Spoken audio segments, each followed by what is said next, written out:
I stepped onto the platform at exactly 10:44 p.m. The station felt too quiet, as if the whole place had been emptied moments before I arrived.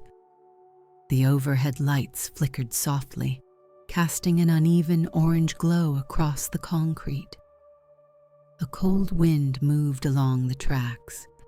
It smelled like old metal and dust, the kind of scent that clings to forgotten places.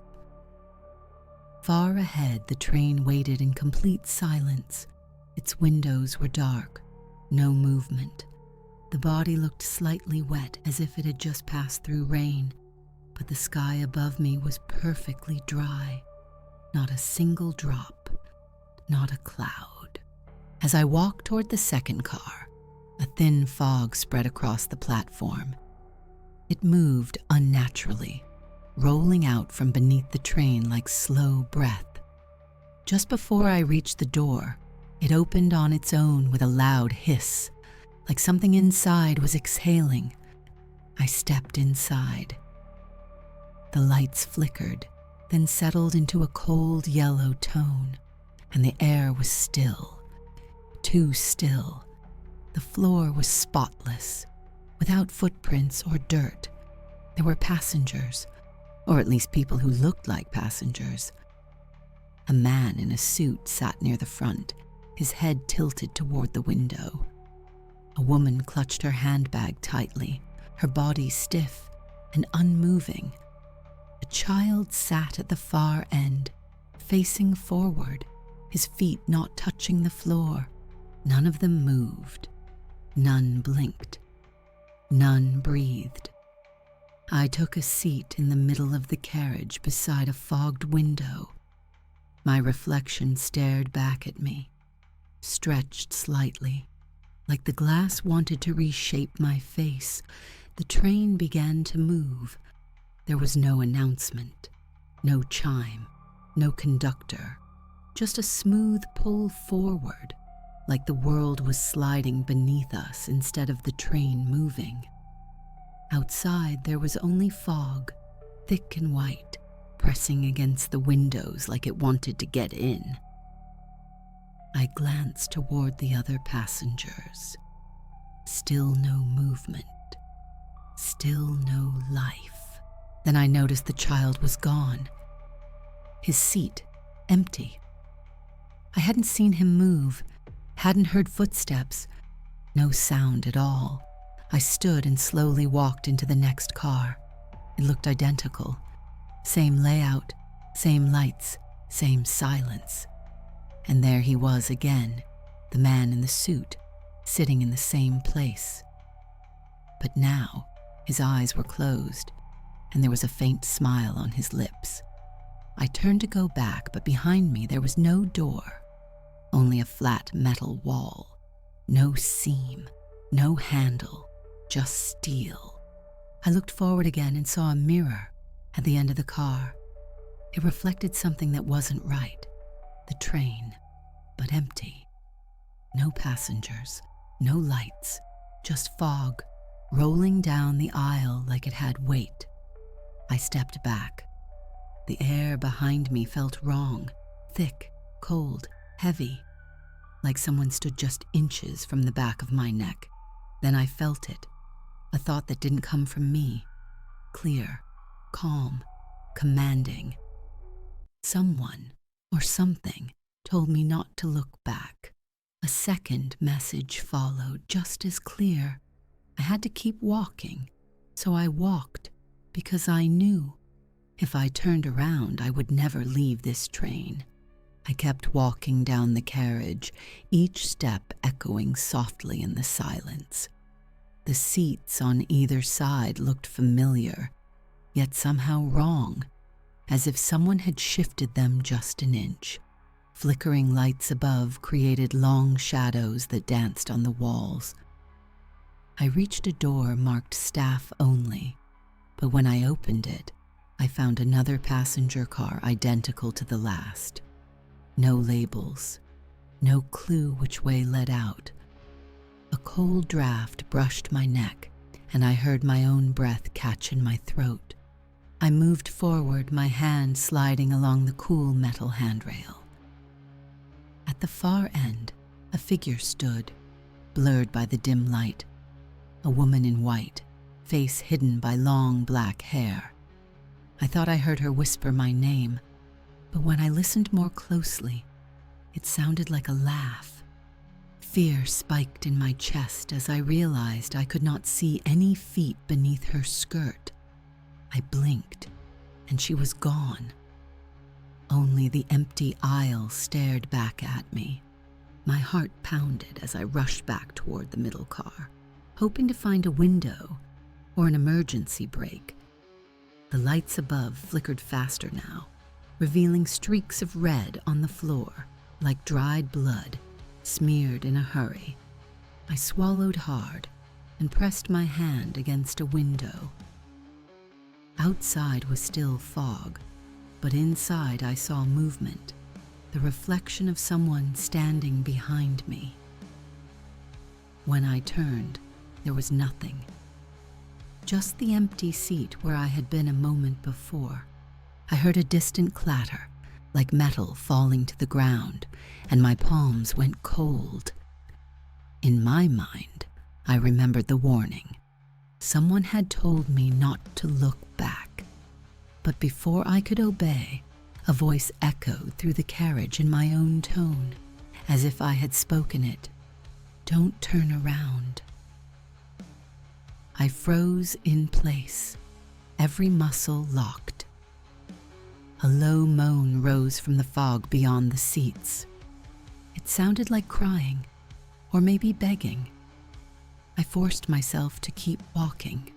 At the next door, I found a small compartment filled with personal items, old photographs, a music box, a folded letter in neat handwriting.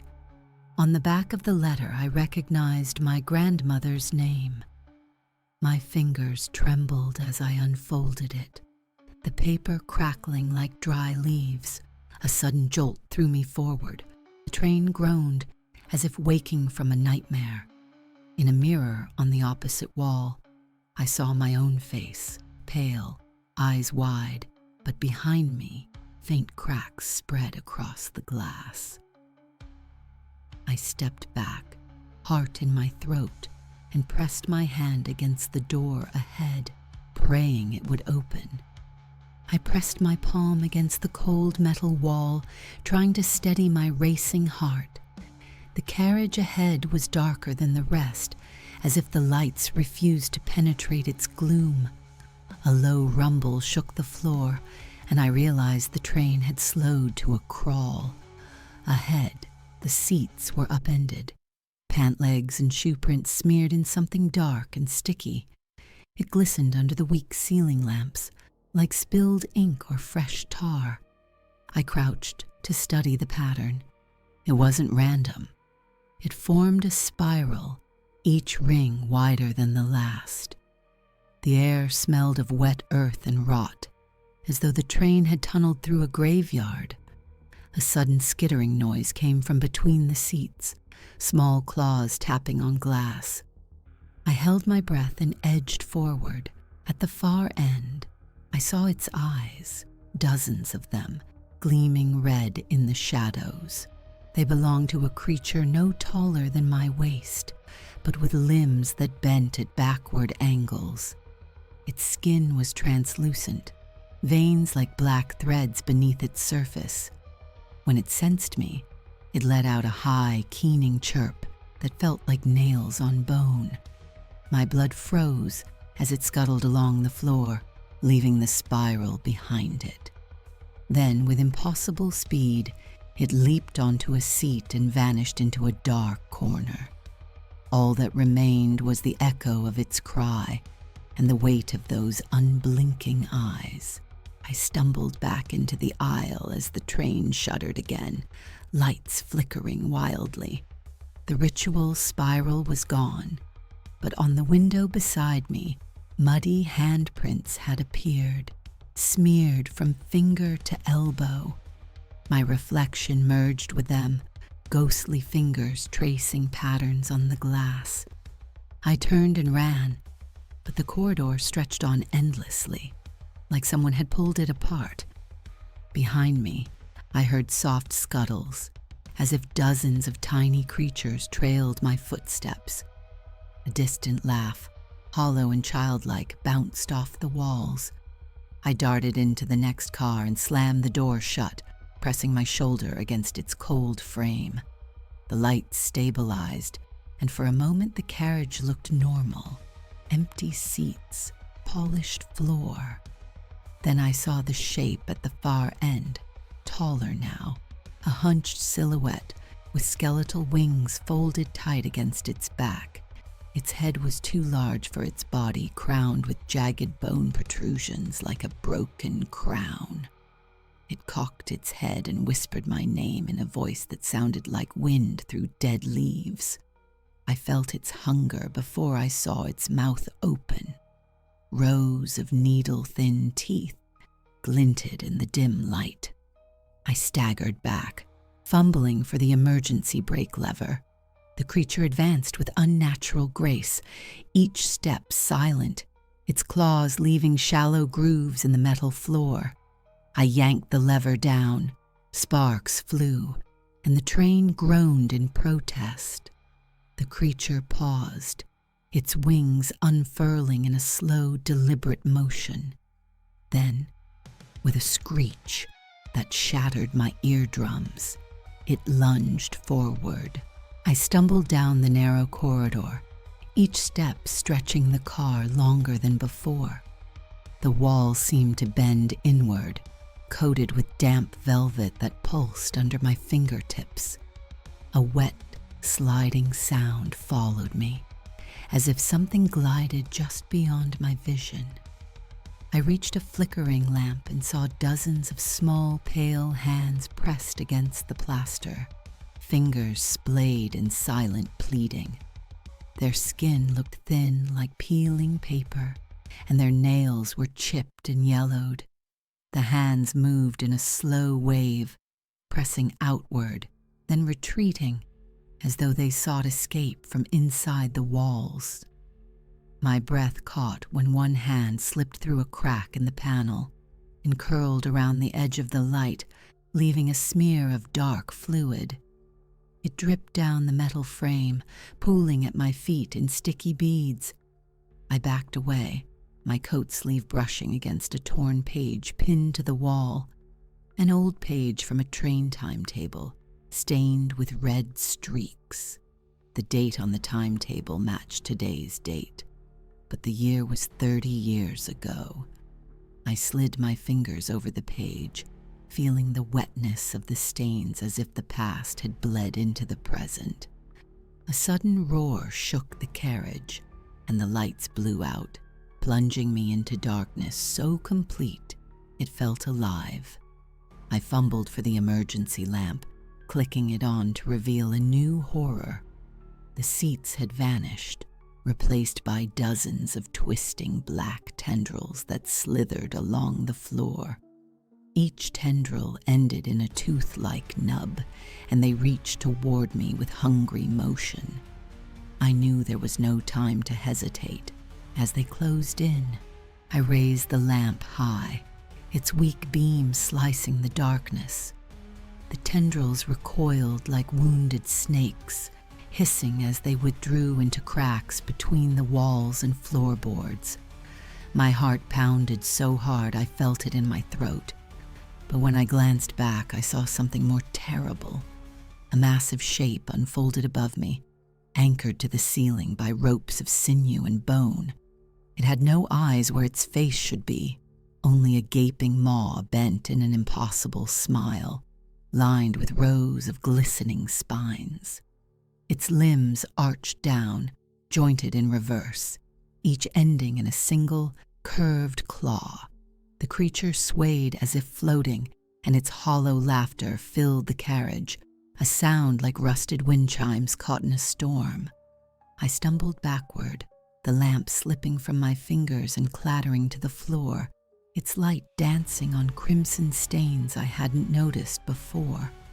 The walls around me pulsed, and I realized they were covered in thin veins of dark red that pulsed with each beat of my heart. I pressed my back to the door, trying to push, but it wouldn't budge. This car was dead-ended. Above me, that smile widened as the creature descended on me, and I felt a cold spray of wet breath against my face. I shut my eyes, expecting pain, but instead I heard a soft whisper in my own voice, "Find the heart of the train." When I opened my eyes, the creature was gone, but a heavy key lay where the lamp had been, its head shaped like a tiny train wheel. Clutching the key, I ran toward the next set of doors, my limbs trembling. I almost missed the faint glow beneath a panel to my right, an exit sign flickering in sickly green. I slipped the key into a small keyhole hidden in the frame, and with a click, the panel slid open to reveal a narrow hatch. Inside was a steep ladder leading down into darkness, and I knew instinctively this was where the train's pulse lay. My footsteps echoed on metal rungs as I descended, each step drawing me deeper into a living engine. At the bottom, I found a cavernous room lit by throbbing red veins across its walls, pulsing like an enormous heart. Steam hissed from pipes wired in tangles, and the air tasted of iron and burnt oil. In the center, a massive wheel spun slowly, its spokes stained with fresh, dark fluid that dripped onto a grate below.